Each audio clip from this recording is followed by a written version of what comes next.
قبضے کرنے والے یہ سوچتے ہیں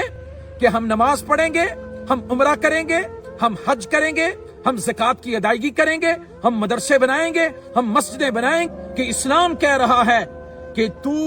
جس کا حق کھا رہا ہے یہ تیرا حق نہیں ہے، تو جس کی جائیداد پر قبضہ کر رہا ہے یہ تیری جائیداد نہیں ہے۔ جب میرا حق نہیں ہے، میری جائیداد نہیں ہے، میری زمین نہیں ہے، زمین دوسرے کی ہے، جائیداد دوسرے کی ہے، مال دوسرے کا ہے، تو پھر میں کیسے ناحق طریقے سے اس جائیداد پر قبضہ کر سکتا ہوں؟ او میرے مسلمان بھائیوں، پیارے آقا کریم صلی اللہ علیہ وآلہ وسلم نے ارشاد فرمایا، جس شخص نے کسی کی زمین پر ایک بالشت کے برابر قبضہ کیا، ایک بالشت زمین ناحق لے لی، اللہ عز و جل 7 زمینوں کا توق اس کے گلے کے اندر ڈالے گا۔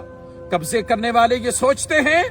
کہ ہم نماز پڑھیں گے، ہم عمرہ کریں گے، ہم حج کریں گے، ہم زکوٰۃ کی ادائیگی کریں گے، ہم مدرسے بنائیں گے، ہم مسجدیں بنائیں گے، تو ہم اللہ عز و جل کے ہاں سرخرو ہو جائیں گے۔ ایسے لوگوں کو سوچنا ہوگا، وہ جسے چاہے عذاب دے، جسے چاہے معاف فرما دے، یہ اس کی مرضی ہے، لیکن اگر آپ نے کسی کی حق تلفی کی ہے، اگر آپ نے کسی کے زمین پر قبضہ کیا ہے، اگر آپ نے کسی کی جائیداد کو ناحق طریقے سے کھایا ہے، کسی کا حق کھایا ہے، کسی کا مال کھایا ہے، جب تک آپ وہ چیز لٹا نہ دیں، جب تک وہ مظلوم معاف نہ کر دے، اللہ عز و جل آپ کو معاف نہیں فرمائے گا۔